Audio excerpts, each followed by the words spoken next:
ఓం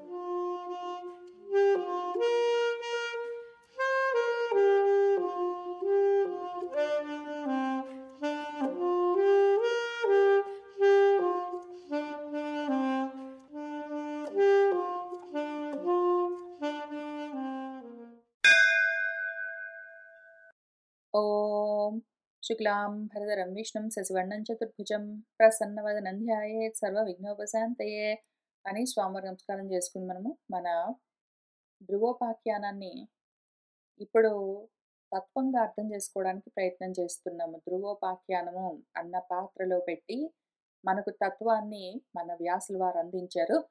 మనము కథను తీసి పక్కన పెట్టి అందులో నుంచి అర్థాన్ని మాత్రమే గ్రహిస్తూ వెళ్తూ ఉన్నాము. ఆ సాధనలో భాగంగా పోయిన వారం ఏం చేశామంటే కర్మ ఉపాసనల గురించి చూసాము. కర్మలు ఉపాసనలు ఏ విధంగా చేస్తూ రావాలి అని కొంత టెక్నిక్స్ కూడా చూపించారు. వాటిని కూడా తెలుసుకుంటూ వచ్చాము.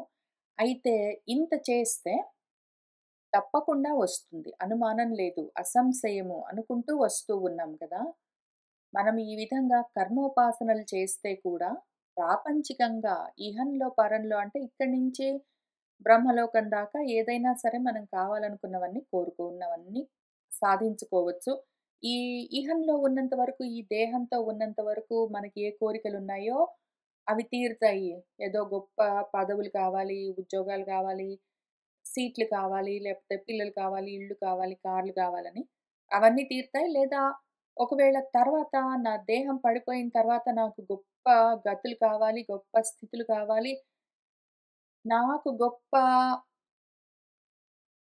భోగాలు, స్వర్గ సుఖాలు కావాలి అని కోరుకుంటే అవన్నీ కూడా వస్తాయి, వస్తాయి, వస్తాయని చెప్పుకుంటూ వెళ్ళాను కదా. ఆ తర్వాత మళ్ళీ నేను ఆలోచన చేసుకున్నాను. వస్తాయి నిజమే, మరి చాలా మందికి రావు కూడా కదా. అది కూడా చూస్తూనే ఉంటాం కదా. మళ్ళీ దానికేమీ జవాబు? దానికి ఎక్కడున్నది ఆ విషయం గురించి జవాబు? కోరుకున్నవన్నీ వస్తాయంటే నిజంగా అందరూ కోరుకున్నవి యాజ్ ఇట్ ఈజ్ వచ్చేస్తున్నాయా? పూజలు చేయడం వల్ల, ఉపాసనలు చేయడం వల్ల, ధ్యానాలు చేయడం వల్ల కోరుకున్నవన్నీ వస్తూ ఉన్నాయా? కొంతమందికి రావట్లేదు కదా మరి. అంటే దానికి కూడా జవాబు చెప్పాలి మరి గురువులు. అందుకని ఇందులోనే ఉన్నది. ఎడిటింగ్ చేస్తున్న సమయంలో ఒక చోట దానికి జవాబు కనిపించింది. అందుకని దాన్ని మళ్ళీ స్పెసిఫిక్‌గా చూసుకుంటూ వెళ్దాం హైలైట్ చేసి. మనము ఈ దేహంలో ఉన్నంత వరకు మోహంలో ఉంటాము. కోరికలతో ఉంటాము కాబట్టి కర్మల్లో ఉంటాము. కర్మలకి ఫలితాలు కావాలని ఆశలతో ఉంటాము కాబట్టి కర్మలు, ఉపాసనలు అన్నీ కలుపుకొని చేస్తూ ఉంటాము రకరకాలుగా. కర్మలు మాత్రమే చేయొచ్చు, ఉపాసన మాత్రమే చేయొచ్చు. కానీ రెండిటిని కలిపి చేసామనుకో లాభం ఎక్కువ ఉంటుంది. ఆ రకంగా ప్రయత్నం చెయ్యని మనకు మన ఈశావాస్యం గూడా చెప్తూ వచ్చింది. కాబట్టి మనం అన్ని రకాలుగా ప్రయత్నం చేస్తాము. మనము ఒక కాలేజ్‌లో సీట్ కావాలి అంటే దానికోసము అంతకన్నా ముందు చదువుకున్న దాంట్లో ఎటువంటి మార్కులు కావాలి, లేతే దానికోసం ఎంట్రన్స్ ఎగ్జామ్ రాస్తే దానికి ఎటువంటి స్కోర్ రావాలి, అవన్నీ ప్రయత్నాలు చేస్తూనే లాంగ్ టర్మ్ కోచింగ్‌లన్నీ వెళ్తూనే, షార్ట్ టర్మ్ కోచింగ్‌లు, క్రాష్ కోర్సులన్నీ చేస్తూనే మనం వీటితో పాటు దేవుడికి పూజలు చేస్తాము. మనము భక్తిగా గుడి చుట్టూ ప్రదక్షిణం చేస్తాము, అర్చనలు చేయిస్తాము. కాబట్టి కర్మను ఒకవైపు, ఉపాసన ఒకవైపు 2 కలిపి చేస్తాం మనము. ఏది ఆపము. కోరికలతో ఉంటాము. ఏదో కోరుకుంటూ ఇవన్నీ చాలా శ్రద్ధగా చేస్తాము. అయినా కూడా ఒక్కొక్కసారి మళ్ళీ మనకు కోరుకున్నవి తీరవు. ఎందుకు అంటే ఇక్కడ 60వ శ్లోకంలో ఈ విధంగా ఎవరైతే మనుషులు అమాయతో అంటే కపటం లేకుండా నిష్కపటంగా శుద్ధమైన చిత్తంతో సమ్యక్‌గా చక్కగా భజిస్తే ఆ భావవర్ధనుడు భావనలో ఉంటాడు. చిత్తంలో ఉన్నవాడు ఆ దేహదారులు ఏది కోరుకుంటారో ధర్మం కావాలా? అర్థం కావాలా? కామం కావాలా? నీకేదైనా కోరికున్నదా? ఏదైనా అర్థం, ప్రయోజనం కావాలా? నీకు పలాని ధర్మం నేను కర్తవ్యం అనుకొని చేస్తున్నావు. నీకేది కావాలో అది. ఆ త్రివర్గాలన్నీ కూడా మోక్షం గూడా ఇస్తాడు, అది వేరే విషయం. కానీ అవన్నీ గూడా దిశతి ఇస్తాడు. అవి ఎట్లా ఇస్తాడు మళ్ళీ 2 దానితో కూడి రావాలి. ఏది? ఒకటి శ్రేయస్సు, ఒకటి అభిమతము. దేహదారులు ఏవో కోరుకుంటారు. అది వాళ్ళ అభిమతము. వాళ్ళకది శ్రేయస్సు కలిగిస్తుందా లేదా అని కూడా చూసి ఇస్తాడు. ఇదెవరికి చెప్తున్నాను మళ్ళీ అధికారులు జాగ్రత్తగా చూసుకోండి. నేనిప్పుడు చెప్తున్నది మళ్ళీ కర్మాధికారులకు, జ్ఞానాధికారులకు కాదు. కర్మాధికారులకు చెప్తున్నాను కాబట్టి ఇది నాకే అనుకోకండి జ్ఞానాధికారులు. ఇప్పుడు భగవంతుడు మనము కర్మోపాసనలు కలిపి చేస్తూ ఉన్నప్పుడు, కోరికలతో ఉన్నాము, ఆ కోరిక తీరాలి అని అడుగుతూ ఉన్నప్పుడు భగవంతుడు ఆ మనసులోనే కూర్చుని ఉన్నవాడు, అన్నీ వింటూ ఉన్నవాడు, వీళ్ళ కర్మలన్నింటినీ చూస్తూ ఉన్నవాడు సాక్షిగా, అన్నీ తెలుసుకుంటున్నవాడు. ఆ కోరిక తీరుస్తాడు. అది ఇస్తాడు తప్పకుండా. అయితే ఏ రకంగా అంటే వాళ్ళ అభిమతం. వాళ్ళు ఏది కోరుకున్నారో అది వాళ్ళకు ప్రియమై ఉంటుంది గదా! ఆ ప్రియము దాంతో పాటే వాళ్ళకు శ్రేయస్సు కూడా కలగాలి. దానివల్ల ఆ ఫలితం వల్ల. కాబట్టి వాళ్ళకు హితం కూడా ఉండాలి. ప్రియము, హితము 2 కూడి వస్తేనే చేస్తాడు. ఎందుకు అంటే కర్మోపాసనల్లో ఉన్నవాళ్ళు, కర్మ మార్గంలో ఉన్నవాళ్ళు, కర్మాధికారులు జ్ఞానంతో ఈ కర్మల్ని వాళ్ళు చెయ్యట్లేదు. వాళ్ళు చేస్తూ ఉన్నది కోరికలతో చేస్తున్నారు. కర్మలెట్లా చేస్తూ ఉన్నారంటే, కోరికలతో చేస్తూ ఉన్నారు. జ్ఞానాధికారులు కర్మలెట్లా చేస్తారంటే, జ్ఞానంతో చేస్తారు. అది వేరే విషయం. వీళ్ళు కోరికలతో కర్మలు చేస్తూ ఉన్నవాళ్ళు అది కావాలి, ఇది కావాలి, అది కావాలి, ఇది కావాలి అని అడుగుతూ ఉన్న ఆ సమయంలో ఒక్కొక్కసారి అది వాళ్లకు మంచిదేనా? కాదా? అని చూసుకోరు.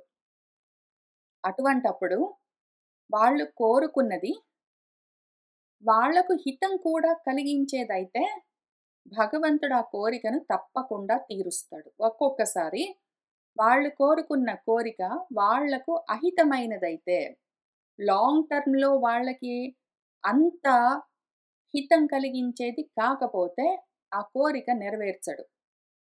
ఒక్కొక్కసారి మనం ఎంత కోరుకున్నా గూడా పలానా ఉద్యోగం రాదు. ఒక్కొక్కసారి మనం ఎంత కోరుకున్నా గూడా పలాని చోట మనకు కాలేజ్‌లో సీట్ రాదు. ఒక్కొక్కసారి మనం ఎంత కోరుకున్నా గూడా వాళ్ళతో మనకు పెళ్లి కాకపోవచ్చు. ఈ రకంగా ఎందుకు జరుగుతుంది అంటే, అది ఒకవేళ మనకి తర్వాత సరైన ఫలితాలివ్వదు. దుష్పరిణామాలు కలుగుతాయేమో!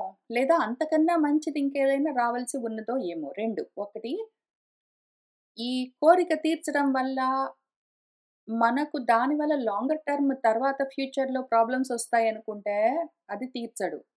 లేదా రెండోది దీనికన్నా గొప్ప ఫలితము, ప్రయోజనం కలగవలసి ఉన్నది అన్నప్పుడు ఇది జరగకుండా ఆపుతాడు.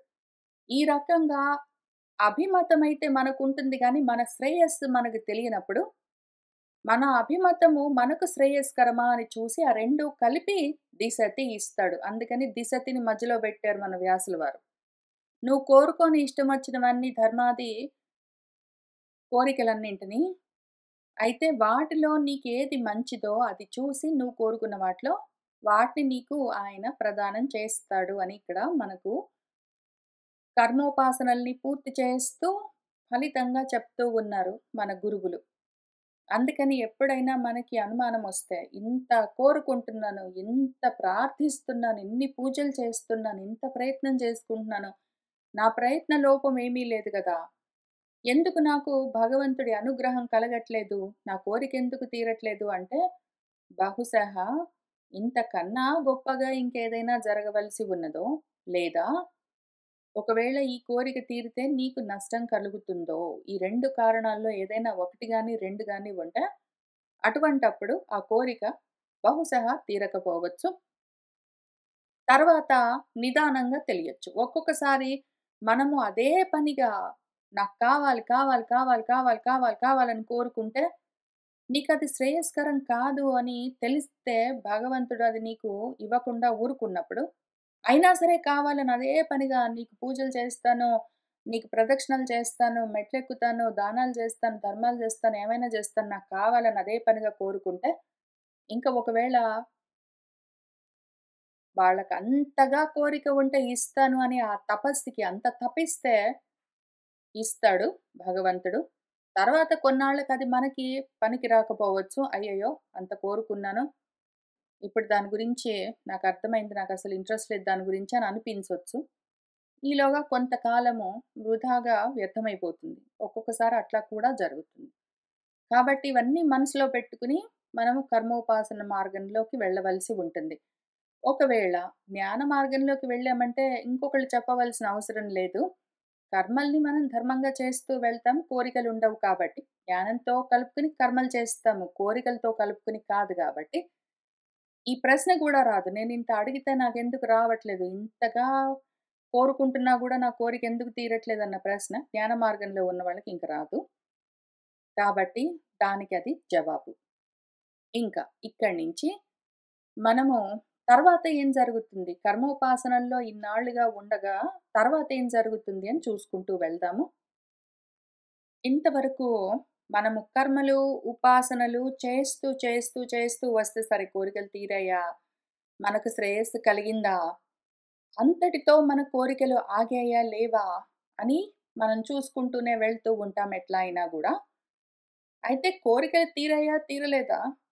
తీరిన కోరికలు మనకు శ్రేయస్సు కలిగించాయా? లేవా? అని వీటిని పక్కన పెడితే, ఈలోగా ఈ విధంగా భగవంతుడు చెప్పిన విధంగా మనము కర్మలను యోగంగా మార్చుకుని కర్మోపాసనల్ని ఒకవేళ అనుష్ఠానం చేస్తూ వస్తే రావలసింది. మనం పట్టించుకోవచ్చు, పట్టించుకోకపోవచ్చు గానీ, మనకు తప్పకుండా కలుగుతూ వెళ్ళేదేంటి అంటే చిత్తశుద్ధి. ఈలోగా మనకేం జరుగుతుందంటే, మన కోరికలు తీరాయా లేదా? నా అభిమతం సిద్ధించిందా లేదా? భగవంతుడు నాకిచ్చాడా లేదా? నాకు గొప్ప శ్రేయస్సు కలిగిందా లేదా? అంటే అసల శ్రేయస్సేమి ఫస్ట్ ఆఫ్ ఆల్ మనకెప్పుడైనా సరే, ఏ కర్మలు చేసినా సరే, ఏ ఉపాసనైనా సరే, మనకు కలగవలసిన తప్పనిసరిగా కలగవలసిన శ్రేయస్సు మనకు చిత్తము శుద్ధమవుతూ ఉండాలి. కోరికలు తగ్గుతూ ఉండాలి. మనము కోరుకుంటున్న కొద్దీ భగవంతుడు ఇచ్చాడనుకోండి, ఆ కోరికలు తీరుతూ ఉన్న కొద్దీ ఇంకా అవి ఊరుతూ ఉన్నాయనుకోండి. కోరికలు తీరుతూ ఉంటే, అవి ఇంకా ఊరుతూ ఉన్నాయనుకోండి, ఇంకా అంతు లేకుండా అవి నడుస్తూ ఉన్నాయనుకోండి, ఇంక కర్మ, ఉపాసన ఫలించలేదని అర్థము. అయితే ఎప్పుడైతే కర్మోపాసనలు మనం యోగంగా చేస్తూ ఉంటే, కోరికలు ఊరడము, ఆ ఊట ఆగుతూ, కోరికలు తగ్గిపోతూ ఉన్నాయనుకోండి, నెమ్మదిగా ఎండిపోతూ ఉండాలి ఆ ఊట. ఆ రకంగా జరుగుతూ ఉండడము, దీనికి ఫలితము. తప్పనిసరిగా జరగాలి. అయితే ఎంతో కొంత జరుగుతూ ఉంటుంది. మనం చూసుకోము. అది మనకు తెలియకుండా మనలో కలుగుతూ ఉన్న లాభం. ఏదో బయట కారో, ఇల్లో, పెళ్ళో, ఏదో ఆఫీస్‌లో ఉద్యోగమో ఇట్లాంటివి డబ్బులు రావడమో, పోవడమో ఇట్లాంటివి కళ్ళకి కనిపిస్తూ ఉంటాయి, తెలుస్తూ ఉంటాయి బయట బాహ్యంగా.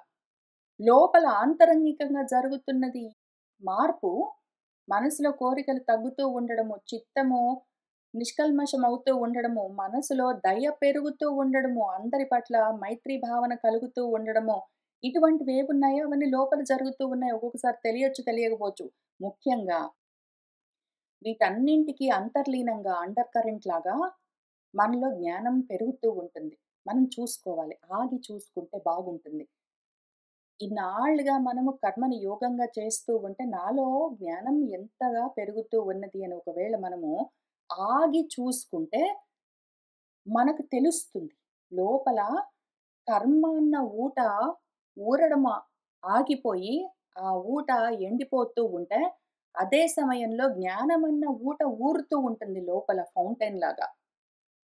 అయితే ఇంత దూరం వచ్చాం గదా! ఇక్కడ కూర్చున్న మనము ఇన్నాళ్లుగా ఇవన్నీ చదువుతూ ఉన్నాము. అదే పనిగా శ్రవణం చేస్తూ ఉన్నాము. ఎంతో కొంత సాధన చేస్తూ ఉన్నాము.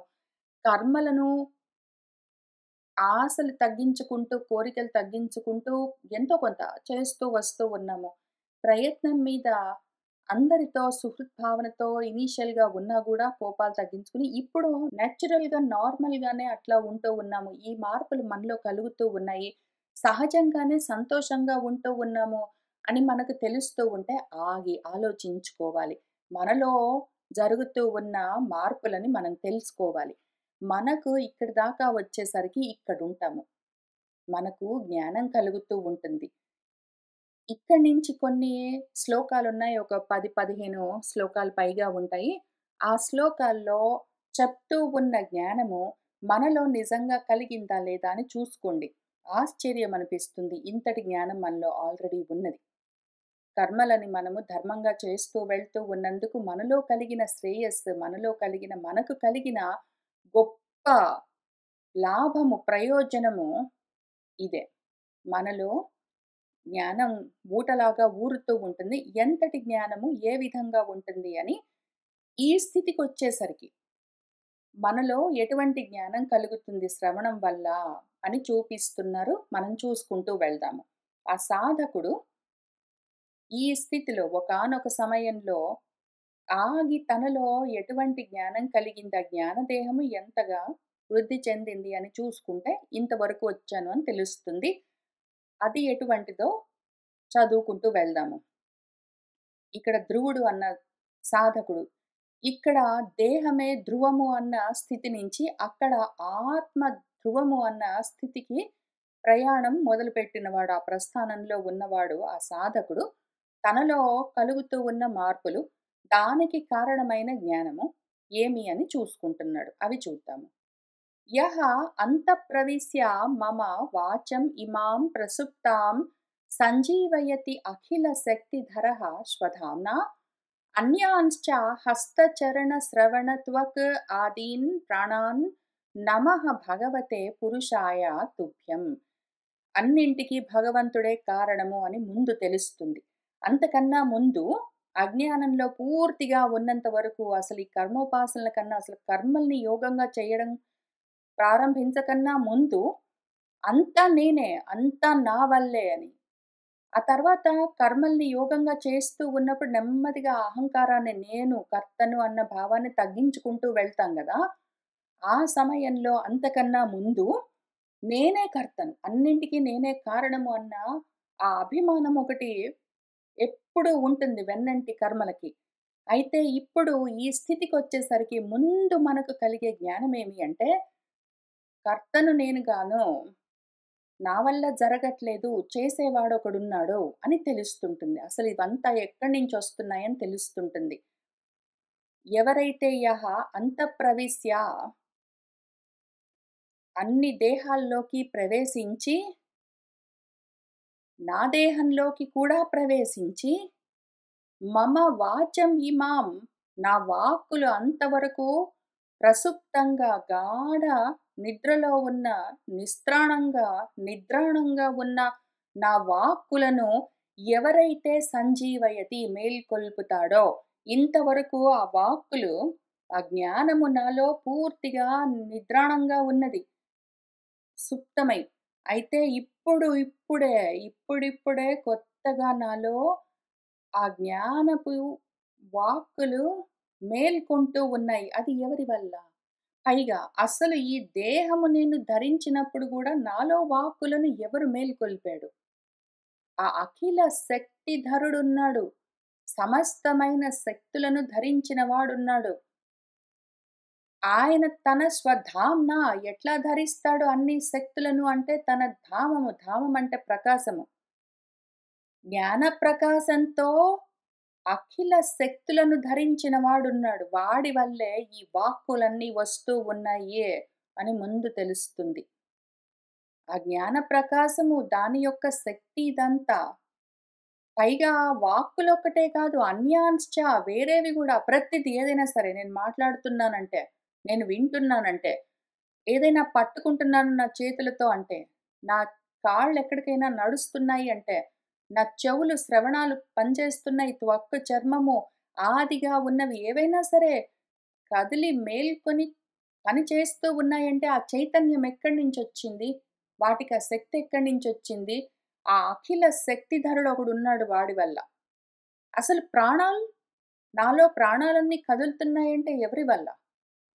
అటువంటి ఒక తత్వమున్నది, ఒక భగవత్ స్వరూపమున్నది, ఒక పరమ పురుషుడున్నది. దానికి నమస్కారము, నీకు నమస్కారం అని ఇంకక్కడి నుంచి మొదలుపెడతాడు. నా వల్లే ఎవరో చనిపోయారు, నా వల్లే ఎవరో పుట్టారు, నేనున్నాను గాబట్టే ఇదంతా జరుగుతుంది, నేను లేకపోతే జరగదు అన్న అహంకారం నుంచి ఇప్పుడు ఇవన్నీ ఎక్కడి నుంచొచ్చాయో వాడొకడున్నాడు వీటికి కారణము. నా కాళ్ళు చేతులు కదలాలన్నా, నా ప్రాణాలు, నా ఊపిర్లు కదలాలన్నా, నా మాటలు కదలాలన్నా, ఏదైనా సరే వాటిని నడిపిస్తున్నవాడు ఒకడున్నాడు అని తెలుస్తూ ఉంటుంది. ఇప్పుడు మనం ఇక్కడున్నాం అందరము. మనందరికీ ఆ విషయం తెలుస్తుంది. నా వల్ల అని మనం అనం అందుకనే. ఏకః త్వం ఏవ భగవన్ ఇదం ఆత్మశక్త్యా మాయాఖ్యయా ఉరుగుణయా మహదాది అశేషం సృష్ట్వా అనువిశ్య పురుషः తత్ అసద్గుణేషు నానా ఇవ దారుషు విభావసు వత్ విభాసి. ఏకః ఒక్కడున్నాడు. ఏకం ఏవ అద్వితీయం. అటువంటి ఒక్కడివి నువ్వు. ఒక్కడివే ఉన్నావు భగవన్. ఇదం ఆత్మశక్త్యా ఇదం ఈ మొత్తం విశ్వాన్ని నీ స్వశక్తితో, దానికొక పేరున్నది. మాయా అన్న పేరున్నది. ఆ ఆఖ్యతో అది ఉరు గుణాలతో ఉంటుంది. మహదాది అశేషంగా మార్పులు చెందుతూ ఉంటుంది. వివిధాలుగా రూపాల్ని పుచ్చుకుంటుంది. దాన్ని మొత్తాన్ని నువ్వే సృష్టించి దానికి వేరుగా ఊరుకోకుండా అందులోకి అనుసరించి ప్రవేశించి ఉంటావు. ఆ విధంగా ఉన్న పురుషుడివి నువ్వు. పురిసేతే ఇతి పురిలోకి నువ్వు ప్రవేశించి అందులో ఉంటావు కాబట్టి పురుష అయి ఉన్నావు. ఇప్పుడు ఇవన్నీ ఏవి? మహదాది అశేషమంతా మొత్తము అసద్గుణాలతో కూడి ఉన్నది.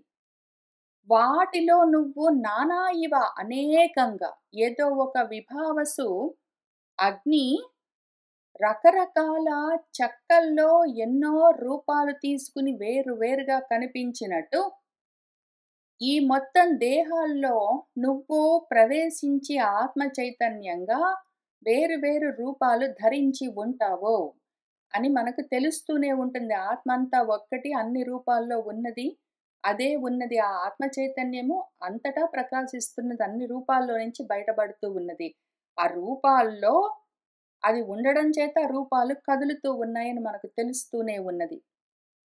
త్వద్దత్తయా వయునయా ఇదం ఆచాష్ట విశ్వం సుప్త ప్రబుద్ధః ఇవ నాథ భవత్ప్రపన్నః తస్య అపవర్గ్య శరణం తవ పాదమూలం విస్మర్యతే కృతవిదా కథం ఆర్తబంధో.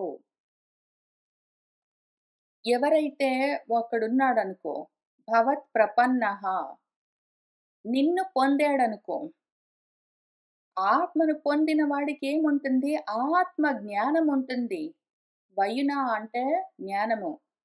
త్వద్దత్తయా వయునయా నువ్విచ్చిన జ్ఞానంతో అంటే ఆత్మ జ్ఞానంతో ఉన్నవాడికి ఇదం విశ్వం ఈ మొత్తం విశ్వమంతా ఎట్లా కనిపిస్తూ ఉంటుంది? కలలాగా తోస్తూ ఉంటుంది. వాడు ఏదో సుప్త ప్రబుద్ధః ఇవ నిద్రలో నుంచి మేల్కొన్న వాడిలాగా ఈ విశ్వాన్ని కలలా చూస్తూ ఉంటాడు ఆ చేష్ట. ఇప్పుడు ఓ ఆర్తబంధో, ఎవరైతే నీతో బంధం పెట్టుకుంటారో అటువంటి వాళ్లకు మోక్షమే ఉంటుంది. కాబట్టి అపవర్గ్యము మోక్షానికి నువ్వు ఆశ్రయమై ఉంటావు. నువ్వు మోక్ష స్వరూపము. ఎవరైతే నీతో బంధం పెట్టుకోకుండా నిన్ను విస్మరించి ఉంటారో వాళ్లకు అసత్ బంధం ఉంటుంది. వాళ్లకు బంధమే ఉంటుంది, ఇంకా మోక్షం ఉండదు. ఎవరైతే నీతో బంధం పెట్టుకున్నారో, నిన్ను పొంది ఉన్నారో అటువంటి వాళ్లకు ఆ జ్ఞానంతో, ఆత్మజ్ఞానంతో ఈ విశ్వమంతా కలగా కనిపిస్తూ ఉంటుంది. నువ్వు వాళ్లకు ఆశ్రయమై ఉంటావు, మోక్షమై ఉంటావు. కాబట్టి వాళ్ళు మోక్షాన్ని పొంది ఉంటారు. అటువంటి వాళ్ళు ఈ జరుగుతున్నదంతా ఏమి అని తెలుసుకుంటూ ఉన్నవాళ్ళు కృతవేత్తలు. కృతమై ఉన్నదాన్ని అంటే జరిగిన దాన్ని, ఆకారం తీసుకుని ఉన్నదాన్ని, ఈ విశ్వము ప్రకృతి ఏదుందో అది కృతము. దాని గురించి తెలుసుకున్న వాళ్ళు ఇదంతా మాయగా వచ్చింది, భగవత్ మాయ ఇది, దానివల్లే ఇదంతా సృష్టింపబడ్డది కలగా అని తెలుసుకున్న వాళ్ళు దాన్ని కలగానే చూస్తూ ఉంటారు. ఇంకా వాళ్ళు కథం విస్మర్యతే దాన్ని ఎట్లా మర్చిపోతారు? ఇంకా వాళ్ళకి అది మతిమరుపుకు రాదు. వాళ్లకు ఎప్పుడూ అది ఎరుకలో ఉంటుంది. కాబట్టి వాళ్ళు ఎప్పుడూ జారిపోరు. ఎప్పుడు వాళ్ళు మేల్కొనే ఉంటారు. అయితే కానీ ఈ విధంగా ఆత్మజ్ఞానం లేని వాళ్ళు, కృతవిత్ కాని వాళ్ళెట్లా ఉంటారు అంటే, దానికి విరుద్ధంగా ఉంటారు. నూనం విముష్టమతయః తవ మాయయా తే యే త్వాం భవాప్యయ విమోక్షణం అన్యహేతోః అర్చంతి కల్పకతరుం కుణపోపభోగ్యం ఇచ్చంతి యత్స్పర్శజం నిరయేపి నృణాం. నూనం నిజంగా గూడా ఎవరైతే తే మాయయా తవ మాయయా నీ మాయ వల్ల విముష్టమతయః వాళ్ళ మతి బుద్ధి మొత్తం తుడిచిపెట్టుకుని పోయిందనుకోండి. వాళ్లకు బుద్ధి అంటే జ్ఞానం పూర్తిగా తుడిచిపెట్టుకుని పోతే, అటువంటి వాళ్ళు త్వాం నిన్ను చేరుతారు. నీ దగ్గరకొస్తారు పాపం. నీ దగ్గరకొచ్చి నిన్ను పూజిస్తారు. కర్మలంటారు, ఉపాసనలంటారు, ధ్యానాలంటారు. దారువులతోటో, మట్టితోటో తయారు చేసిన ఏవో మూర్తులంటారు, పూజా ద్రవ్యాలంటారు, తీసుకునొస్తారు, మంత్రాలంటారు. చాలా కర్మలన్నీ చేస్తుంటారు. అన్నీ చేస్తారు పాపం. నీ దగ్గరకొచ్చి అన్నీ చేస్తారు. కానీ బుద్ధి మొత్తం తుడిచిపెట్టుకుని పోయిన వాళ్ళు భవాప్యయ విమోక్షణం. భవము అంటే జన్మ, అప్యయము అంటే మరణము. జన్మ మరణాల్లో నుంచి మోక్షాన్ని కలిగించే నీ దగ్గరికొచ్చి, కానీ అన్యహేతోః అర్చంతి. నిన్నే పట్టుకుని ఇంకేవో కావాలని కోరుకుంటారు. అన్నీ అయి ఉన్న నిన్నే పట్టుకుని ఇంకేదో వేరేది కావాలని కోరుకుంటారు. ఎందుకు? బుద్ధి పూర్తిగా తుడిచిపెట్టుకుని పోయిన వాళ్ళు. విముష్ట మతయః. వాళ్ళు కోరుకునేవెట్లా ఉంటాయి? అన్యాయంగా ఉంటుంది. కల్పక తరువు నువ్వు నిజమే. కోరుకున్నవి ఇస్తావు. కానీ కోరుకోవడం ఏది కోరుకోవాలని వాళ్ళకి తెలీదు. వాళ్ళకు బుద్ధి తక్కువయ్యి, బుద్ధి నశించిపోయి వాళ్లకు ఏది కోరుకోవాలో తెలియక, నిన్ను కోరుకోవడం పక్కన బెట్టి, కుణపోపభోగ్యము. కుణపము అంటే శవము. శవాలు అనుభవించే శవాలు అనుభవించడానికి వీలుగా ఉన్న ఏవి ఉన్నాయో వాటిని ఇచ్చంతి కోరుకుంటారు. దేహాలన్నీ శవాలు. అవి ఉంటాయా ఎల్లకాలము? మృత్యువుతో కూడి ఉంటాయే. అటువంటి వాటికి ఉపభోగ్యమైన ఏవో వస్తువులు, స్పర్శలు మొదలైన సుఖాలు, రుచులు అవి ఇవి కోరుకుంటారు. ఏవో కావాలని నిన్ను చేరుకుంటారు. నిన్ను చేరుకున్నాక అవన్నీ అసలు జారిపోవాలి. నిన్ను చేరుకున్నాక కోరికలన్నీ జారిపోవాలి కాదు. నిన్ను చేరుకుని ఏవో కావాలని కోరుకుంటారు. అటువంటి అజ్ఞానులు అసలు వాళ్ళు కోరుకునే స్పర్శ సుఖాల్లాంటివి, ఏవో రుచులు లాంటివి అటువంటివి నిరయే అపి నరకంలో గూడా దొరకవా మనుషులకి? నరకంలో గూడా ఉంటాయి. పెద్ద విషయం అవి. అట్లా ఉంటారు. అని ఇవన్నీ గూడా మనకు తెలుస్తూనే ఉంటాయి. ఒక్కటి గూడా కొత్తగా వింటున్నట్టుండదు. మనకివన్నీ తెలిసిన విషయాలే. అవుననే తెలుస్తూ ఉంటుంది. మనం గూడా ఇట్లానే అనుకుంటాము. యా నిర్వృతిః తనుభృతాం తవ పాదపద్మ ధ్యానాత్ భవజ్జనకథాశ్రవణేన వా స్యాత్ సా బ్రహ్మణి స్వమహిమని అపి నాథ మాభూత్ కిం తు అంతక అసి లులితాత్ పతతాం విమానాత్. నాథ, యా నిర్వృతిః. నివృత్తి అంటే ఆనందము. ఏ పరమానందము, ఆత్మానందము, బ్రహ్మానందం అని పిలుస్తారో ఆ ఆనందము తనుభృతం దేహదారులకు ఎట్లా కలుగుతుంది అంటే 2 మార్గాలున్నాయి. ఒక్కటి తవ పాదపద్మ ధ్యానాత్. నీ పాదపద్మాలను ధ్యానిస్తూ భవత్ జన కథా శ్రవణేన వా. భవత్ నీ యొక్క జననము, నీ జన్మలు, నీ కర్మలు, వాటి కథల గురించి శ్రవణం చేస్తూ ఉంటే కలుగుతుంది. కాక సా బ్రహ్మణి స్వమహిమని అపి. ఆ బ్రహ్మ నిర్వాణము పరబ్రహ్మంలో లయం అయినప్పుడు ఏ విధంగా కలుగుతుందో ఆత్మ సుఖము, ఆత్మానందము, అది ఆత్మ యొక్క కథలను వింటూ ఉంటే కూడా కలుగుతుంది. ఎందుకు అంటే ఆ రెండింటికి వేరు లేదు. ఆ రెండు అభేదము. జ్ఞానము కలుగుతూ ఉండగా దానితో జ్ఞానాన్ని తెలుసుకుంటూ ఉంటే 2 ఒక్కటే మళ్ళీ.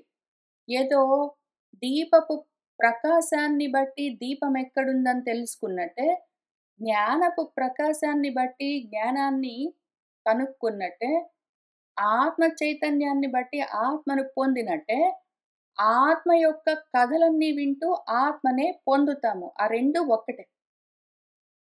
అయితే అది ఎవరికి కలగదు అంటే 2 అంతక అసి అంతకుడు అంటే మృత్యువు యొక్క కత్తితో ఎవరైతే పతనమవుతాడో అంటే మృత్యువు వాత పడ్డవాడు. ఎవరైతే ఆ భవనంలో నుంచి, విమానంలో నుంచి అంటే దేహంలో నుంచి పతనమవుతున్నాడో, అంటే జనన మరణాలతో కూడి ఉన్నాడో, అటువంటి దేహమే నేనన్న భ్రాంతితో ఉన్నాడో, అటువంటి వాడికి మాత్రం మా భూత్ ఇంక వాడికి ఎట్లా కలుగుతుంది? అవకాశమే లేదు. ఎవరైతే నీ కథలు వింటూ ఆత్మానందాన్ని పొందుతూ ఉంటారో వాళ్ళు అక్కడే ఉన్నారు. అదే ఆత్మానందము. అయితే ఎప్పుడైతే నీ కథలు వింటూ ఉంటే వాళ్ళకు ఆ వినడమే ఫలితము అన్న ఆలోచన లేదు. వినడమే ఆనందము అన్నది గాకుండా, నీ కథలు వింటే నాకేమైనా వస్తుందా? అని ఆలోచించారు అంటే వాళ్ళు పతనమైపోతారు. వాళ్ళకి ఆ ఆత్మానందం తెలియదింక. భక్తిం ముహుః ప్రవహతాం త్వయి మే ప్రసంగః భూయాత్ అనంత మహతాం అమలాశయానాం येन అంజసా ఉల్బణం ఉరువ్యసనం భవాబ్ధిం నేష్యే భవద్గుణ కథామృత పానమత్తః. కాబట్టి నేనేమి కోరుకుంటున్నానంటే, నీ కథలు వినడం వేరు, నిన్ను పొందడం వేరు గాదు. 2 ఒక్కటే. అందుకని నాకు నీ కథలు వినే అవకాశం కావాలి. అదే పనిగా, అదే ప్రసంగం గావాలి. ప్రకృష్టమైన సంగము, సాంగత్యము కర్మలతో, కోరికలతో, అసత్ ప్రపంచంతో కాదు. నాకు సాంగత్యము ప్రకృష్టంగా పూర్తిగా సమ్యక్‌గా నీతోటే కావాలి.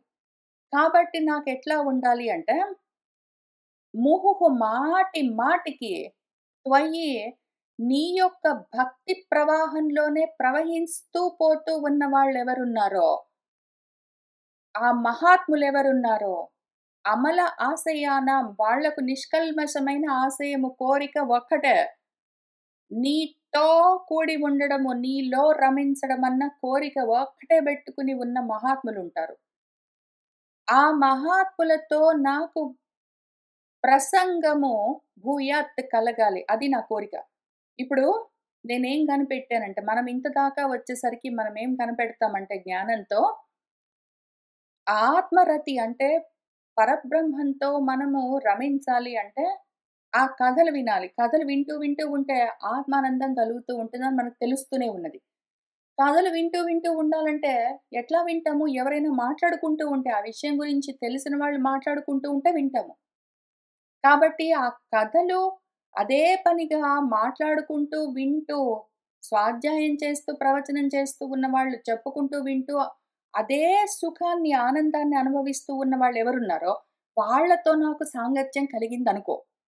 అప్పుడు నేను వాళ్ళతోటే ఎక్కువగా సమయాన్ని గడుపుతూ ఉంటే, వాళ్ళు అవే మాట్లాడుతూ ఉంటారు పొద్దస్తమానం గాబట్టి, అవే వింటూ ఉంటే, నాకు ఆ ఆత్మానందము కలుగుతూనే ఉంటుంది గదా!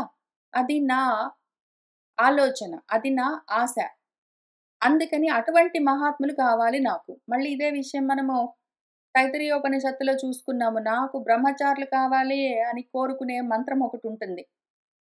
నాకు ఏదో ఇల్లు గడుస్తూ ఉండాలి. అయితే నా మనసెప్పుడు ఇందులోనూ ఉండాలి. స్వాధ్యాయంలో, ప్రవచనంలో. అందుకని అదే పనిలో ఉన్నవాళ్ళెవరున్నారో బ్రహ్మచారులు వాళ్ళు నాకు కావాలి అని మనం కోరుకోవాలి. ఈ రకంగా కోరుకో అని మనకు వేదము మంత్రం గూడా ఇచ్చింది.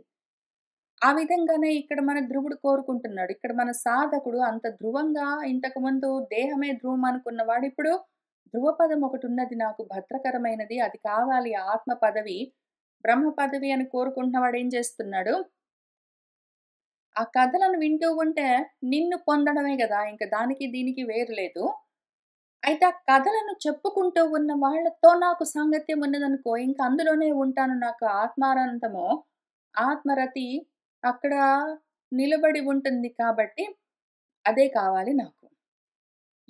ఇది కలిగిందనుకో దేనివల్లనైతే నాకు అంజస వెంటనే ఉల్బణం, ఉరువ్యసనం ఇంక ఉల్బణము ఉద్ధతితో ప్రవృద్ధంగా పెరిగిపోతూ ఉన్న ఉరు వ్యసనం, ఈ గొప్ప ఆపద, భవమన్న అబ్ధి, సంసార సాగరము. ఇందులో నుంచి నేను నేషే దాటిపోతాను, తరించిపోతాను. ఎట్లా? వీళ్ళతో నాకు సాంగత్యం ఉన్నదంటే వాళ్ళు ఇంకేం మాట్లాడతారు? ఎంతసేపు నీ గురించే మాట్లాడుతుంటారు. ఆత్మ గురించిన కథలే కథలు కథలుగా చెప్పుకుంటూ ఉంటే, ఆత్మ కథలు, భవద్గుణ కథామృత పానము చేస్తూ వాళ్ళు అదే పనిలో ఉంటే, నేను కూడా అక్కడే ఉండి ఆ పానంతో మత్తులో ఉన్నవాడినే ఇంకా శాంతిగా ఈ సంసార సాగరాన్ని దాటిపోతాను. అది నా ఆలోచన. కాబట్టి నాకది కావాలి అని మనం కూడా అందుకనే మనలాగా ఈ భాగవతము, భారతము, రామాయణం చదువుకునే వాళ్ళెవరు? ఉపనిషత్తులు చదువుకుంటూ అధ్యయనం చేస్తూ ఉన్న వాళ్ళెవరు? దాని గురించి డిస్కస్ చేస్తున్న వాళ్ళెవరు? విచారిస్తున్న వాళ్ళెవరని చూసుకొని వాళ్ళ దగ్గరికొచ్చి కూర్చొని అదే పనిగా ఇవే వింటూ ఉంటాం, చదువుకుంటాం. ఎందుకు? మనం ఇక్కడున్నాం కాబట్టి. ఇది కోరుకున్నాం కాబట్టే మనకిది కలిగింది. మనం కావాలనే ఇది కోరుకున్నాం కాబట్టే మనకిది కలిగింది గాబట్టే మనం ప్రతిరోజు అవే వింటూ ఉంటాం, చదువుకుంటుంటాం, తెలుసుకుంటుంటాం. మళ్ళీ వేరేగా ఇంకొకటి సాధించవలసిన పని లేదు. మనకి సాధనే సిద్ధి. మనం చేస్తున్న ఈ సాధనే మనకి సిద్ధి జ్ఞాన మార్గంలో. కర్మ మార్గంలో ఉన్నప్పుడు నువ్వొక కర్మ చేస్తే ఫలితం వేరేగా ఉంటుంది. అది వేరేగా వస్తుంది. అయితే జ్ఞాన మార్గంలో సాధనే సిద్ధి.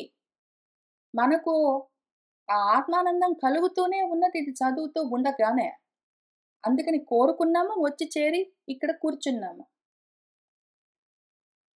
తేన స్మరంతి అతితరాం ప్రియం ఈశా మర్త్యం ఏ చ అను అదః సుత సుహృత్ గృహ విత్త దారాః ఏ తు అబ్జనాభ భవదీయ పదారవింద సౌభాగ్య లుబ్ధ హృదయేషు కృత ప్రసంగాః. అందుకని ఓ ఈశా, నాకేమర్థమయ్యిందంటే, ఎవరెవరైతే నీ కథలే వింటూ, నీలోనే రమిస్తూ ఉన్నారో, వాళ్ళు ఇంకా వేరేవి స్మరంతి, ఇంకేమీ ఆలోచన చెయ్యరు. నీ గురించే ఆలోచన కలుగుతూ ఉంటే మిగిలిన ఆలోచనలన్నీ తగ్గిపోతూ ఉంటాయి. అతితరాం ప్రియమైన మర్త్యం అదహ ఇంతకు ముందు ఉండిండొచ్చు. నాకన్నింటికన్నా అత్యంతంగా ప్రియమైందేమి అంటే నా దేహమే.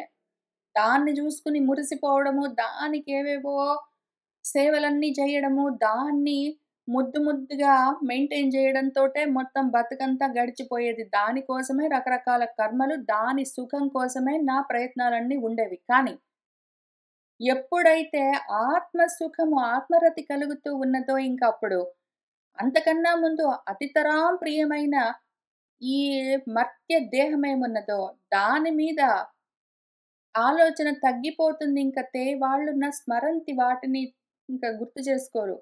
అంతేగాదు, ఏ చాను దాన్ని అనుసరించి, దేహాన్ని అనుసరించి, దేహ బంధంతో ఇంకా ఇతరమైన బంధాలు చాలా ఉంటాయి.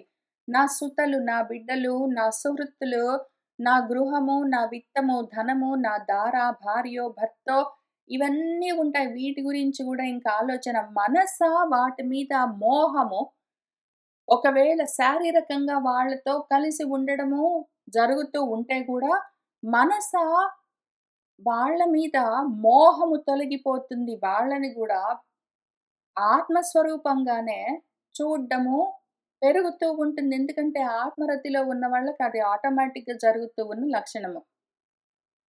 ఎవరైతే ఓ అబ్జనాభా, నీ యొక్క పదారవింద సౌభాగ్యం లభించి, ఆ సుగంధము లభించి, దానితో కూడుకున్న హృదయాలతో ఉన్నారో వాళ్ళతో నాకు ప్రసంగము, సాంగత్యం కలిగిందనుకో. నీ పాదారవింద సౌగంధాన్నే వాళ్ళు ఆస్వాదిస్తూ మనసుల్లో అదే పనిగా వాళ్ళ హృదయాల్లో నిన్నే దర్శిస్తూ ఉన్నవాళ్ళెవరున్నారో, వాళ్ళతో నేను కూర్చుని వాళ్ళు చెప్తూ ఉన్న మాటలే వింటూ ఉన్నానంటే, నాకు గూడా ఇంతే గదా! ఇదే లాభం కలుగుతుంది. అందుకని అది కావాలి అని కోరుకుంటున్నాను.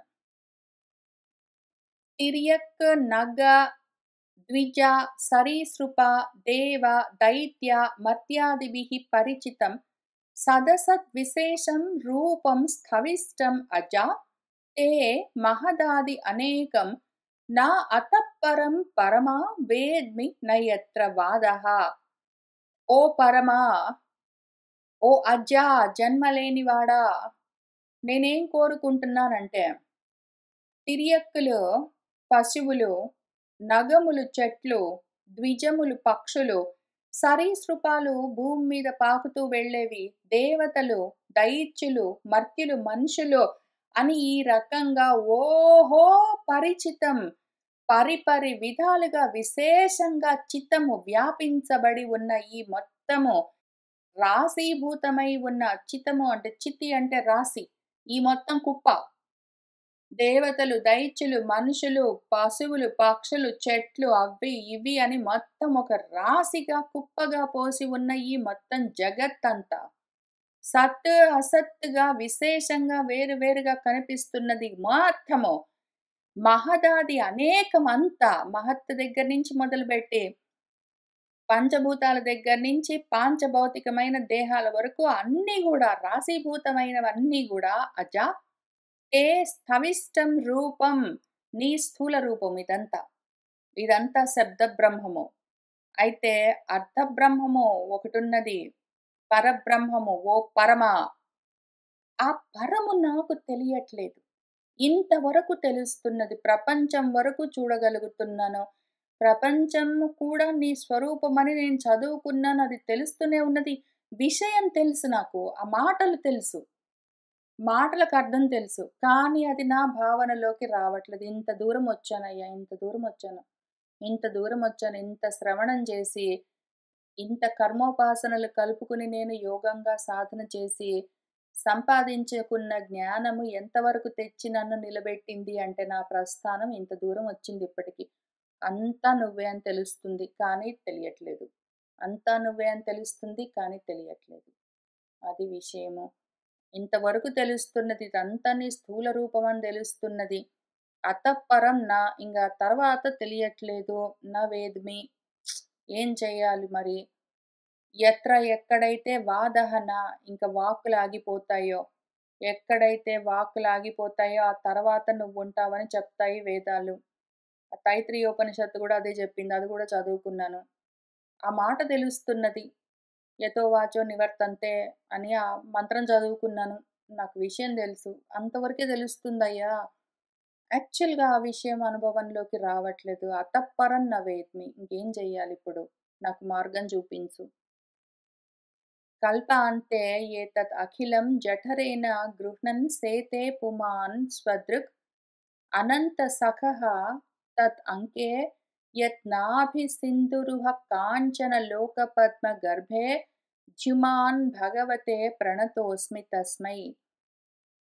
కల్పాంతంలో ప్రళయకాలంలో ఈ అఖిలం జగత్తును జఠరేణ నీ ఉదరంలో గృహణన్ ధరించి సేతే శయనిస్తావు. ఆ రకంగా శయనించిన ఏ పుమాన్ పరమ పురుషుడు విరాట్ పురుషుడున్నాడో ఆయన స్వదృక్ సాక్షి మాత్రంగా ఉంటూ అనంత సఖుడై అనంతంతో కూడి ఉన్నవాడై అంతులేదు. అనంతము అంటే అంతు లేకుండా ఉండి అంటే ఖండఖండాలుగా ముక్కలు ముక్కలుగా లేకుండా అంతా తనలోనే పెట్టుకుని తత్ అంకే అందులోనే ఉండగా మళ్ళీ ఇదంతా కల్పాంతము, ప్రళయం, లయము. లయమైపోయిన తర్వాత మళ్ళీ సృష్టి మొదలవుతుంది. ఎవరి యొక్క నాభి సింధు, నాభి సరస్సు, నాభి సముద్రంలో నుంచి రుహము జన్మించిన కాంచన లోకపద్మము, హిరణ్మయమైన విశ్వకమలము ఉద్భవిస్తుందో, దాన్ని గర్భంలో ధరించి ఉంటావో, అందులో నుంచి ఏ ద్యుమాన్, ఏ బ్రహ్మదేవుడు శబ్ద బ్రహ్మము ఉదయిస్తాడో అటువంటి చైతన్యమూర్తివి నువ్వు. అటువంటి భగవంతుడివి. అటువంటి ఆ భగవంతుడికి తస్మై ప్రణతోస్మి నమస్కారం చేస్తున్నాను. ప్రళయం సమయంలో అన్నీ తనలోనే నిలుపుకుని ఉండి, సృష్టి సమయంలో మళ్ళీ తన ఉదరంలో నుంచి అన్నింటినీ బయటికి తీసేవాడెవడుంటాడో వాడికి నమస్కారము. త్వం నిత్యముక్త పరిశుద్ధ విబుద్ధ ఆత్మ కూటస్థః ఆదిపురుషः భగవాన్ యదీశः యత్ బుద్ధ్యవస్థితిం అఖండితయా స్వదృష్ట్యా ద్రష్టా స్థితౌ అధిమకః వ్యతిరిక్తః ఆస్తే. ఈ రెండు అయిపోయాక ప్రళయం అయిపోయిందంటే మళ్ళీ సృష్టి. సృష్టి జరిగిందంటే స్థితి జరగాలి. అప్పుడు మళ్ళీ స్థితి సమయంలో స్థితవు నువ్వు అధిమకః యజ్ఞస్వరూపుడివై, కానీ మళ్ళీ వ్యతిరిక్తః వాటికి తగులుకోకుండా ఆస్తే ఉంటావు. ఎట్లా? ద్రష్టగా సాక్షి మాత్రంగా ఉంటావు. అది కూడా ఎట్లా ఉంటావు? స్వదృష్ట్యా. స్వదృష్టితోటే నీ స్వదృక్తోటే ద్రష్టగా యజ్ఞస్వరూపంగా స్థితి సమయంలో స్థితికారకుడివై ఉంటావు. అది కూడా ఏ విధంగా? అఖండితయా స్వదృష్ట్యా, అఖండ జ్ఞానంతో. బుద్ధ్యవస్థితిం, బుద్ధిలోని అవస్థలన్నింటినీ సాక్షి మాత్రంగా చూస్తూ ఉంటావు. త్ర్యధీశః, మూడు మూళ్లుగా ఉన్న త్రిపుటలన్నింటికీ ఈశ్వరుడివై, భగవంతుడివై, ఆది పురుషుడివై, కూటస్థుడివై, మార్పు లేని వాడివై, ఆత్మగా, స్వరూపంగా, నిత్యము ముక్తమై ఉన్నవాడిగా, వాటికి బద్ధుడివి కాకుండా, ఎంత విశ్వకమలము నీ నుంచే వచ్చినా కూడా, దాన్ని నువ్వు చూస్తూ ఉన్నా కూడా, దానితో సంగం లేకుండా ఎప్పుడు నిత్యముక్తితో, నిత్యము పరిశుద్ధంగా, దానికి పేరుగా విబుద్ధుడిగా ఎప్పుడు మేల్కునే మోహంలో పడకుండా త్వం ఉంటావే. అటువంటి నీ గురించి నాకు వాక్కులుగా తెలుస్తూ ఉన్నది. దాన్ని మించి అనుభవంలోకి నా స్వరూపంగా ఇంకా తెలియట్లేదు.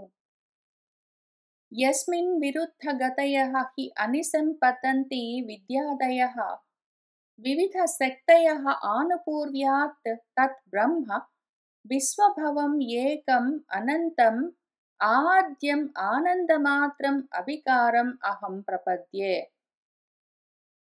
యస్మిన్, ఎవరిలోనైతే విరుద్ధ గతులన్నీ, సత్ అసత్, జ్ఞానము అజ్ఞానము, రాత్రి పగలు మొదలైన రకరకాల ద్వంద్వాలన్నీ అనిసం ఎల్లప్పుడూ వచ్చి పతంతిహి, అందులో లయమైపోతాయో, అన్నీ ఎక్కడ సమమైపోతాయో ద్వంద్వాలన్నీ, విద్య అవిద్య మొదలైనవన్నీ, వివిధ శక్తులన్నీ ఆనుపూర్వ్యాత్ వరుసబెట్టి వచ్చి ఎవరిలో లయమైపోతాయో, తత్ అటువంటి బ్రహ్మను, విశ్వభవం విశ్వానికి విశ్వోత్పత్తికి కారణమై ఉన్నాడు, ఏకం ఏకమై ఉన్నవాడు, అనంతుడు ఆది లేనివాడు.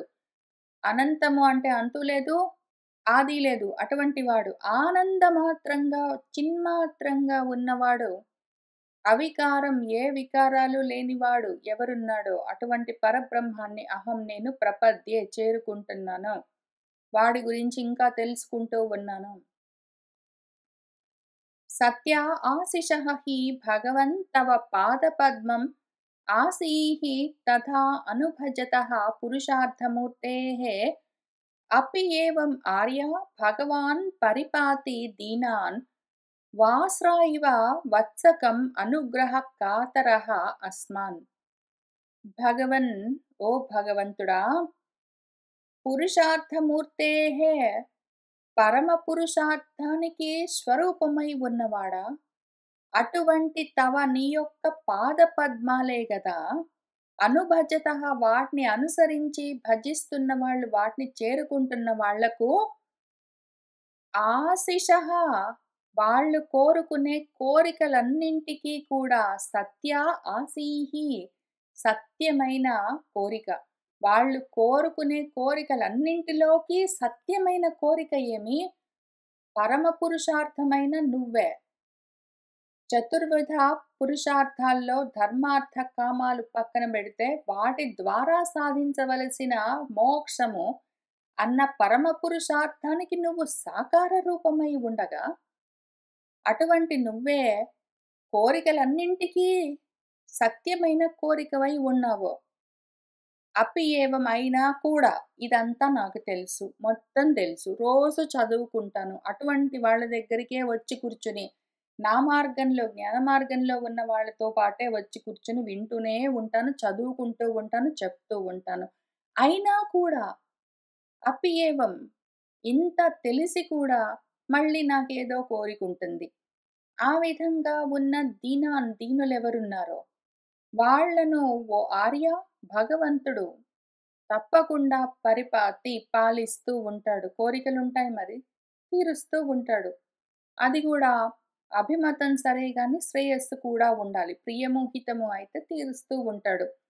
ఎట్లా అంటే మమ్మల్ని మా కోరికలనెట్లా తీరుస్తాడు అంటే, అనుగ్రహ కాతరః అనుగ్రహించాలన్న ఆతురతతో వాస్రా ఇవ ఏదో దూడను కూడి ఉన్న ఆవు తన దూడను ఎట్లా అనుగ్రహిస్తుందో, దాని కోరికెట్లా తీరుస్తుందో, అట్లా కల్పధేనువు, కామధేనువై నువ్వు మా కోరికలు తీరుస్తూ ఉంటావు అని ఇంతవరకు తెలుస్తుంది.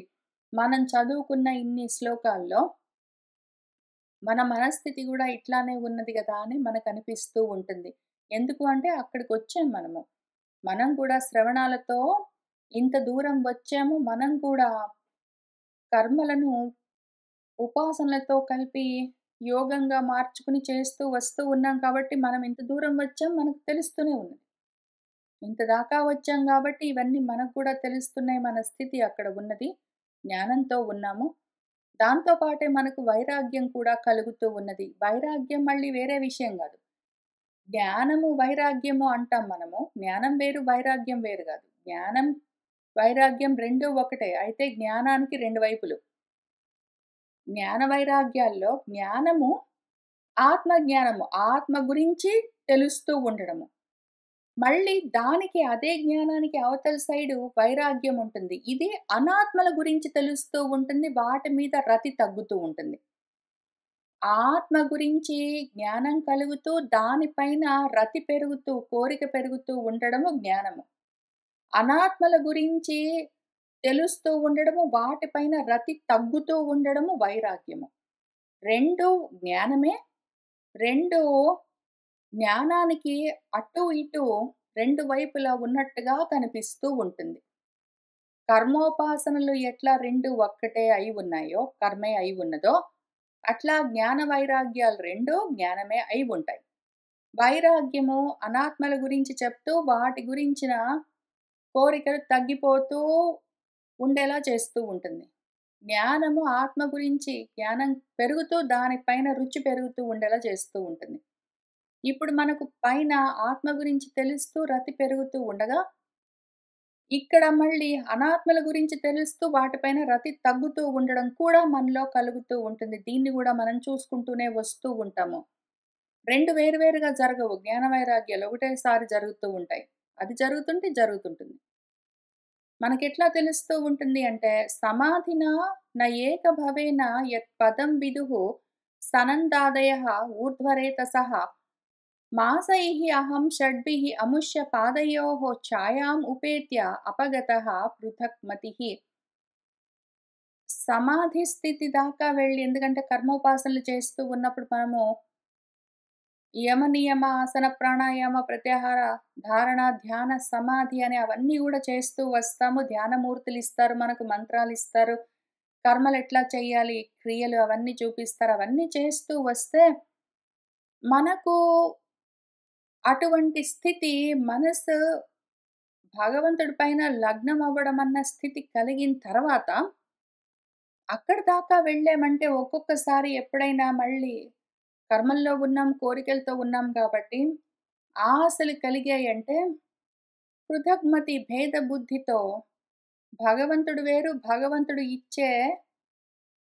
భగవంతుడు తీర్చే నా కోరికలు వేరు అని అనుకోవడంతో మళ్ళీ అపగతము. అంత దూరం వచ్చి మళ్ళీ జారిపోతాము. అప్పుడప్పుడు అట్లా జరుగుతూ ఉంటుంది. అది గూడా చూసుకుంటూ వస్తూ ఉంటాము. అహో బత మమ అనాత్మ్యం మందభాగ్యస్య పశ్యత భవచ్చిదః పాదమూలం గత్వా యాచే యత్ అంతవత్ అని గూడా అనుకుంటాము. మనం భగవంతుడిని ఏదో ఒకటి కోరుకుంటాము. కోరుకున్నది తీరిన తర్వాత ఇది సరే గాని నాకింకా జ్ఞానం కలగాలి. నాకు అసలు భగవత్ ప్రాప్తి కావాలి. నాకు బ్రహ్మ ప్రాప్తి కావాలి అని మళ్ళీ అనిపిస్తుంటుంది. మనము ఇవన్నీ చదువుకుంటుంటాము. వీటి గురించి ఆలోచన చేస్తాం, విచారణ చేస్తాం. ఇవి కావాలి, ఆత్మ ప్రాప్తి కావాలి, భగవత్ ప్రాప్తి, బ్రహ్మ ప్రాప్తి కావాలనుకుంటాము. అయితే మళ్ళీ ఇక్కడి నుంచి లేచి అటు వెళ్ళగానే ఏదో ప్రపంచం పిలుస్తుంటుంది. అందులో ఏవో కోరికలుంటాయి. వాటిని మళ్ళీ అదవుతే బాగుంటుంది అని మళ్ళీ మనసులో ఆలోచన కలుగుతుంది. మళ్ళీ దాని వెంటనే మళ్ళీ చూసావా నా మందభాగ్యము. ఇంత చదువుకున్నాను గదా! ఇంత చదువుకున్నాను. భాగవతం అంతా చదువుకుంటాను. భగవద్గీత అంతా చదువుకుంటా. అన్నీ చదువుకుంటాను. మళ్ళీ వెళ్ళి ఏదో కోరిక ఉన్నదని కోరుకుంటాను. ఏమి భవచ్చితము ఈ భవములను ఛేదించే నీ పాదమూలాన్ని చేరి మళ్ళీ ఏదో యాచిస్తాను. మళ్ళీ జారిపోతాను. మళ్ళీ వచ్చి కూర్చుంటాను. మళ్ళీ మనసుని నిలబెట్టుకుంటాను. మళ్ళీ అటు వెళ్తాను. మళ్ళీ జారిపోతాను. ఇంకిట్లా జరుగుతూ ఉంటుంది అని మనం గూడా అనుకుంటూనే ఉంటాము. రోజు చదువుకుంటాము. మళ్ళీ అప్పుడప్పుడు ఏదో కోరికల్లోకి వెళ్ళిపోతామని మనం గూడా అనుకుంటూనే వెళ్తూ ఉంటాము. మతిః విదూషితా దేవైః పతద్భిః అసహిష్ణుభిః యః నారదవచః తథ్యం న అగ్రాహిషం అసత్తమః. ఎందుకు అంటే మతిః విదూషిత బుద్ధి అప్పుడప్పుడు ఇట్లా దూష్యమవుతుంటుంది. ఇక్కడ కూర్చొని చదువుకుంటున్నంత సేపు నిలబడి ఉంటుంది. ఒక్కొక్కసారి ప్రపంచంలోకి వెళ్ళినప్పుడు కూడా ఇదే బుద్ధి నిలబడి ఉంటుంది. ఒక్కొక్కసారి ఇక్కడ కూర్చున్నా సరే, అటు వెళ్ళినా సరే మనస్సు జారిపోవచ్చు. కోరికల్లోకి, కోపాల్లోకి జారిపోవచ్చు. ఎందుకు అంటే పతద్భిః జారిపోయే దేవైః దేవతలతో కూడి ఉన్నాము. ఇంద్రియాలతో కూడి ఉన్నాము. జారిపోయే ప్రపంచంలోకి జారిపోయే, కోరికల్లోకి, కోపాల్లోకి, వాటిలోకి, భయాల్లోకి జారిపోయే, మోహంలోకి జారిపోయే ఇంద్రియాలతో కూడి ఉన్నాం గదా! ఇంద్రియాలేమో ఎంతసేపు ఆ ఇంద్రియ విషయాల్లోకి జారుతుంటాయి. కంటికి దృశ్యము, చెవికి శబ్దము ఇటువంటి వాటి విషయాల్లోకి అవి జారుతూ ఉంటే, వాటి వెంట నేను గూడా జారుతూ ఉంటాను మధ్య మధ్యలో. అవేమో అసహిష్ణుభిః దానికి సహనముండదు. అన్నింటిని చలిని, వేడిని, శీతోష్ణాలని, సుఖదుఖాల్ని, మంచి చెడులను వాటిని సహించే లక్షణము దేహేంద్రియాలకుండవు. దేహం తట్టుకోదు. చలి, వేడి అది ఊరుకోదు. ఏదో గుచ్చుకుంటుంది అంటే అవన్నీ అది ఒప్పుకోదు. కళ్ళకి కొంచెము తీవ్రంగా ఎండ ఉన్నది అంటే అది ఒప్పుకోదు. చెవులకి తీవ్రమైన శబ్దాలు వినిపిస్తే అది ఒప్పుకోదు. ఎందుకంటే అవి అసహిష్ణుభిః దేవైః అవి. అవి తట్టుకోలేవు. వాటి ధర్మం అవి. అవేం చేస్తాయి అందుకని శీతోష్ణాలు, సుఖదుఖాలు ఉంటే జారుతాయవి. దాంతో పాటు నా బుద్ధి గూడా జారిపోతూ ఉంటుంది మధ్య మధ్యలో. ఎందుకు అంటే ఇంకా పూర్తిగా నిలకడగా నేను లేను. పూర్తిగా జ్ఞానంలో కంప్లీట్‌గా నిలబడి లేను గాబట్టి, పూర్తిగా ఆత్మస్థితిలో లేను గాబట్టి, అప్పుడప్పుడు నా ఇంద్రియాలు అటు లాగుతుంటే, వాటికేదైనా కష్టమొస్తే ఆకలేసినప్పుడో, దాహం వచ్చినప్పుడో, దానికి నిద్ర వచ్చినప్పుడో అటు లాగుతుంటుంది. ఇంకప్పుడు నేను గూడా జారిపోతూ ఉంటాను. ఏం చేస్తాము మందభాగ్యము. అందుకని దానికేదో ఆకలేసిందో, దానికేదైనా కోరిక కలిగిందంటే నీ దగ్గరకొచ్చి ఆ కోరిక తీర్చమని అడుగుతుంటాను. నారద వచః ఏవైతే నారదుడు చెప్పిన మాటలున్నాయో, నారం దదాతి ఇతి అని జ్ఞానాన్ని ప్రదానం చేసే గురువులున్నారు. మనకు ఋషులున్నారు. ఈ శాస్త్రాలన్నీ ఉన్నాయి. ఇవన్నీ గూడా చెప్తున్న మాటలన్నీ తథ్యమని వింటాము. అప్పటికి నమ్ముతాము. వెంటనే మనస్సు పట్టుకోదు. నా అగ్రాహిషం పట్టుకోలేము. అవునని తెలుసు మనకి. కానీ పూర్తిగా పట్టుకోము. మళ్ళీ కోరికల్ని తగులుకుని ఉన్న ఏవో ఇంద్రియాలుంటాయి. వాటి వెంట అక్కడికి జారుతూ ఉంటాము. అది అసత్తమః అసత్తులోకి పోయి ఉంటాము. తెలుసు తెలియదా? తెలుసు. సత్తేమో తెలుసు. అసత్తేమో తెలుసు. సదసత్ విచారణ వివేకం మనం ప్రతిరోజు చేస్తూనే ఉంటాము. ఎంత ప్రయత్నం చేసినా అప్పుడప్పుడు మనసు జారుతుంటుంది. దైవీం మాయాముపాశ్రిత్య ప్రసుప్తః ఇవ భిన్నదృక్ తప్యే ద్వితీయే అపి అసతి భ్రాతృవ్య హృతృజా. ఈ మాయ ఉన్నది భగవన్మాయ. దాన్ని అనుసరించి భిన్న దృక్ భేద దృష్టితో ద్వంద్వాలు చూస్తూ ప్రసుప్తః ఇవ ఏదో నిద్రలో ఉన్నవాళ్ళలాగా తప్పించిపోతూ ఉంటాను. ఏదో నాకు తెలీదా ఇవన్నీ ఇన్ని రోజుల నుంచి చదువుతున్నాను. ఇంతగా చదువుతాను. అయినా గూడా నాకు తెలిసిన విషయమే అయినా గూడా మళ్ళీ ఏదో తపన. ఏదో కావాలి. ఏవో ద్వంద్వాలు. మంచి చెడు అని. వచ్చింది రాలేదు అని. ద్వితీయ అసత్యపి రెండోది లేదని ఎన్ని మంత్రాలు చదువుకొని మనమే వింటూ ఉంటాం. మనమే చెప్తూ ఉంటాము. ఏకమేవ అద్వితీయమని మనమే ఆ మంత్రానికి ఎన్ని సార్లు అర్థం చెప్పాము. అయినా సరే రెండోది లేదని తెలిసి కూడా ద్వితీయ అసత్యపి మళ్ళీ భ్రాతృవ్య అని హృదయంలో ఏదో అన్ని రోషాలు. నావి భ్రాత అంటే భాగం పంచుకునేవాడని. నావాడు అని. లేదా భ్రాతృవ్యుడు అంటే ఏదో శత్రువని. నావాడు, పరవాడు అని. నా వాళ్ళు, పక్కన వాళ్ళు అని మళ్ళీ ఏదో మనసులో ద్వేషాలు. ఏదో కావాలని కోరికలు. లేవు ద్వంద్వాలని తెలుసు గదా! ఉన్నదంతా ఒక్కటే అది నేనే అని తెలుసు గదా! అహం బ్రహ్మాస్మి అన్న మంత్రం ఎన్ని సార్లు చదివామో. అయినా సరే, మళ్ళీ మనసులో ఏంటో ఈ భిన్న భావము. ఏంటో ఈ భేద బుద్ధి. ఆ మాయ ఏంటో అర్థం గాదు. ఆ మాయని ఎందుకు ఆశ్రయించి పట్టుకుని వదలలేకుండా ఉన్నానో తెలియదు. ప్రసాద్య జగదాత్మానం తపసా దుష్ప్రసాదనం భవచ్చిదం ఆయాచే అహం భవం భాగ్య వివర్జితః. భాగ్యమంతా కోల్పోయి ఎవరిదిరా ఇదంతా ఉన్నదంతా నీది గాదా? మా గృదః కస్యస్విధ్వనం అన్నదానికి గూడా మళ్ళీ ఆ మంత్రం చదువుకొని మొత్తం దానికి అర్థాలన్నీ జెప్పుకుంటాము. మన ఈశావాస్యము కస్యస్విత్ ధనం అన్నది. కస్యస్విత్ ఎవరిదిరా ఈ ధనమంతా మొత్తం నీది గాదా అంటే ఆ భాగ్యమంతా పోగొట్టుకుని అల్పమైన వాటి కోసం వాటి వెంటబడి ఇదిగో ఈ రకంగా భవాలన్నీ తెచ్చుకుని జన్మలన్నీ తెచ్చుకొని ఉంటాను. భవచ్చితం ఈ భవాన్ని ఛేదించే నిన్ను చేరుకుని మళ్ళీ జన్మ గావాలి. దేవుడా నేను చాలా కాలం ఇట్లానే బ్రతికుండాలి. ఆయురారోగ్యాలతోటి ఉండాలి అని కోరుకుంటాను. అదే ఆ కోరిక. ఇదే దేహంతోటి చాలా కాలం బ్రతికుండాలని కోరుకోవడం ఒక కోరికేనా? అసలా దేహము నేను గాదు. అది అసత్తని నాకు తెలుసు గదా! నేనే చదువుకుంటూ, చెప్తూ, ఆలోచన చేసుకుంటూ, డిస్కస్ చేసుకుంటూ ఇక్కడున్న అందరం అదే పనిలో ఉన్నాం గదా! అందరము ఇదే విషయం రోజు చెప్పుకుంటాం, రోజు వింటాం. అయినా సరే మళ్ళీ చాలా కాలం చిరంజీవులుగా ఉండాలి. శతాయుష్మాన్ భవ అని ఆశీర్వచనాలు. ఎందుకు? ఎందుకు అంటే భాగ్యం అట్లా చెడిపోయి బుద్ధి పని చేయక భిన్న దృక్కుతోటి ఉండి ఆ మాయకు తగులుకుని అదో జగదాత్మ జగత్తు మొత్తానికి ఉన్నది ఒకటే ఆత్మ. ఆ విషయం తెలియదా? దాన్ని ఎంత తపస్సులాగా, యజ్ఞంలాగా ఒక్కొక్క గ్రంథము, ఒక్కొక్క శాస్త్రము యజ్ఞం చేసినట్టుగా కూర్చొని చదివి అధ్యయనం చేస్తున్నామే. అటువంటి జ్ఞానము పొందడము దుష్ప్రసాదనము. సాధించడానికి కష్టమైన ఆ తపస్సుతో మనస్సుకు ప్రసన్నత కల్పించుకుని కూడా మళ్ళీ జారిపోతాము. మళ్ళీ జారిపోతాము. అక్కడ స్థిరంగా నిలబడ్డం రావట్లేదు ఇంకా గూడా. స్వరాజ్యం యచ్చతః మౌఢ్యాత్ మానః మే భిక్షతః బత. ఈశ్వరాత్ క్షీణపుణ్యేన ఫలీకారానివ అధనః.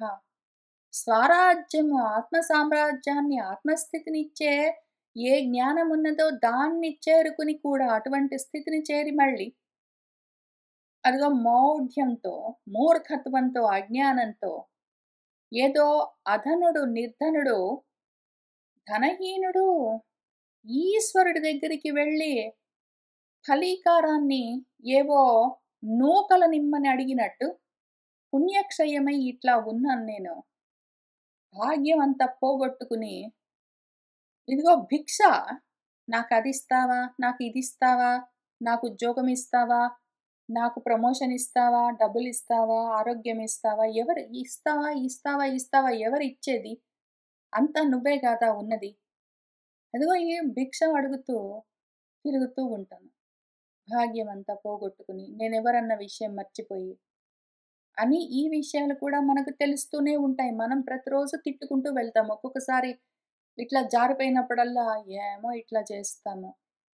అంతా తెలుసు గదా! తెలిసి గూడా జారిపోతాం అనుకుంటూ వెళ్తాం. మనకి ఈ రకమైన జ్ఞానం గూడా ఉన్నది.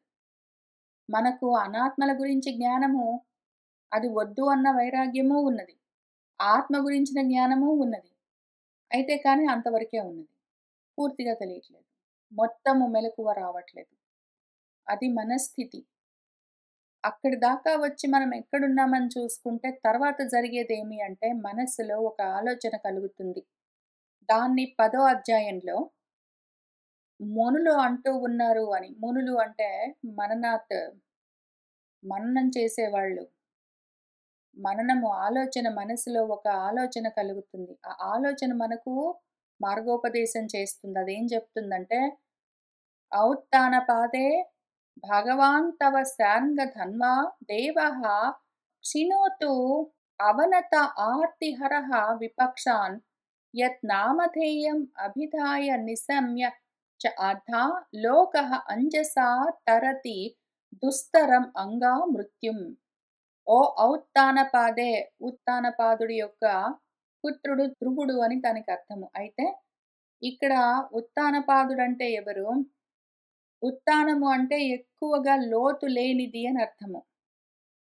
ఏదైతే జ్ఞానము ఎక్కువగా లోతుగా లేదు. ఇప్పుడు మనకు చాలా జ్ఞానం వచ్చిందని చెప్పుకుంటున్నాం గదా! వచ్చింది సరే ఇంతకు ముందు కన్నా గూడా ఇది బానే వచ్చింది గానీ, ఈ వచ్చిన జ్ఞానం గూడా అంతంత మాత్రంగా ఉన్నది. దీనికి ఇంకా లోతు లేదు.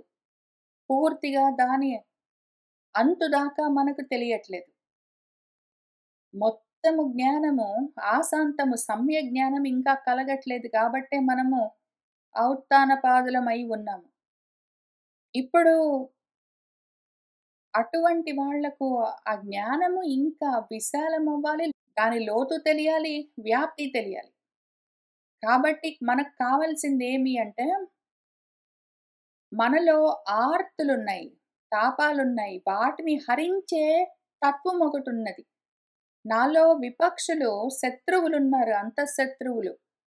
వాళ్ళను ఆ భగవంతుడు క్షిణోతు, ఆ దేవము, ఆ చైతన్యము, ఆత్మజ్ఞానం ఏమున్నదో అది నాలో ఉన్న ఈ శత్రువులను, నాలో ఉన్న ఆర్తిని హరించవలసి ఉన్నది.